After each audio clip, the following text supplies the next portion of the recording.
Quer saber se vale a pena investir em ações de empresas públicas? Vem comigo que eu te conto tudo! Olá, investidores! Você está no canal O Investidor Prático, o canal onde eu invisto o meu dinheiro de forma simples e na prática. Muito bem, investidores, hoje eu vou te mostrar o racional por trás da compra de uma empresa pública para a carteira do canal. Vou te mostrar lá o setor que eu tenho a menor exposição para que eu possa rebalancear a minha carteira de ações. E falando de empresas públicas, as empresas públicas tiveram uma rentabilidade excepcional, o dobro do Ibov no ano passado. As empresas públicas podem ter alguma ingerência do Estado, porém, as empresas selecionadas aqui no canal são empresas que são consolidadas na Bolsa de Valores e pagam bons dividendos, além de estarem sendo cotadas abaixo do seu valor patrimonial ou no seu preço justo. Eu já vou te responder a pergunta: vale a pena sim investir em empresas públicas? Então eu vou olhar lá a minha carteira de investimentos e vou colocar mais uma empresa pública para diversificar o meu setor de energia elétrica. Bom, chega de enrolação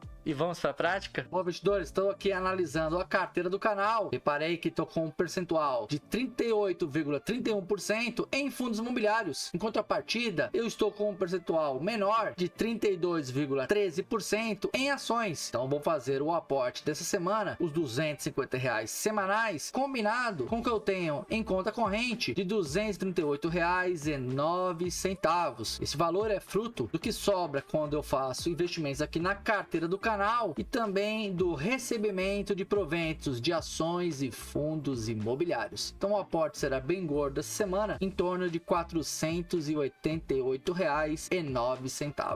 Já que na minha diversificação por setores em ações, eu tenho 30,84% em intermediários bancários, 23,32% em outros que são ativos lá do exterior, onde eu invisto nos Estados Unidos da América, e um percentual muito grande de 25,98% no setor de água e saneamento. Reparem que eu tenho percentuais iguais em siderurgia e computadores, com 2,72% de exposição para cada setor. E outro setor relevante da minha carteira de investimentos, que é o setor de energia elétrica, eu possuo um percentual de 14,42%. Então eu vou aumentar o meu percentual hoje no setor de energia elétrica. Vamos calcular agora quanto percentualmente eu vou acrescer nesse setor para tentar igualar com os setores de intermediários financeiros, de investimentos no exterior e de água e saneamento. Estou aqui com as duas ações desse setor. Da Auren Energia, eu tenho o saldo de R$398,66. Na Transmissão Paulista, onde eu tenho um saldo de R$292,71. Então eu tenho um valor investido de R$691,37 no setor de energia elétrica. O meu montante investido em ações equivale a 100% da minha carteira neste setor, e R$488,09 equivale a 70,60% de exposição a mais nesse setor. Basta agora eu pegar o meu percentual de 14,42% e multiplicar por 1,7060. A minha exposição nesse setor passará para 24,60%, e assim estarei rebalanceando a minha carteira de ações. Então vamos agora para a ação que eu escolhi para fazer aporte esta semana. E as ações que eu escolhi para fazer aporte esta semana são as ações da estatal CEMIG, uma empresa que tem o seu controle acionário o estado de Minas Gerais. Mas antes de eu falar dessa empresa, eu quero deixar um recado. Se você gosta dos vídeos do canal, toda semana vamos falar de renda fixa, renda variável, investimentos no exterior e até criptomoedas. Se você realmente curte os vídeos aqui do canal, deixa um joinha e se inscreva no canal, pois será um prazer ter você aqui. A última cotação do CEMIG 4 está em R$11,24. Ela teve uma valorização em 12 meses de 6,54%. O seu PL está em 4,68. O P sobre VP um pouquinho acima do seu valor patrimonial em 1,01, e um dividend yield atual muito bom de 11,49%. Uma ação que trouxe bons retornos para o investidor em 10 anos, 63,61% acima da inflação. Reparem que o seu P sobre VP está em 1,01, porém a média do seu P sobre VP é de 1,12. Então, ainda estamos comprando essa empresa abaixo da média. O payout é muito bom, de 37,80%, a margem líquida de 14,65%, uma empresa que possui um retorno sobre seu patrimônio líquido muito bom, de 21,63%, a divisão da dívida líquida pelo seu patrimônio é bem baixa, em 0,32, quer dizer que a empresa possui um patrimônio maior do que a sua dívida e vem apresentando lucros recorrentes nos últimos 5 anos de 11,07% e crescimento de suas receitas nos últimos 5 anos em 7,28%. É uma empresa que paga bons dividendos com uma média em 5 anos de 9,19%. Reparem nesse gráfico, lucro versus cotação da empresa, a sua cotação está caindo um pouco e seu lucro vem aumentando com esta linha verde. Então há um crescimento do seu lucro líquido de 5,29 bilhões de reais e a sua cotação está andando um pouco de lado em 11,23%. Então acredito ser um bom momento, pois o lucro da empresa está subindo e a sua cotação está estável, próxima ao seu valor patrimonial. Vamos agora comprar na prática as ações da CEMIG para rebalancear a nossa carteira de investimentos. Estamos aqui no Home Broker do Banco Inter, onde eu já selecionei as ações da CEMIG de código CEMIG4, coloquei um F depois do nome da ação para comprar no mercado fracionário. Vamos comprar 43 ações da CEMIG4 a um preço de R$ 11,31, que vai dar um total de R$ 486,33. Nossa ordem foi executada, pagamos um pouquinho mais caro nas ações da CEMIG, pagamos R$ 11,33. Vou deixar no vídeo aqui o primeiro que aparecer na tela final, onde eu falo de uma outra estatal, porém do setor de água e saneamento. Te agradeço por me acompanhar até aqui e nos vemos na próxima semana. Fui, galera!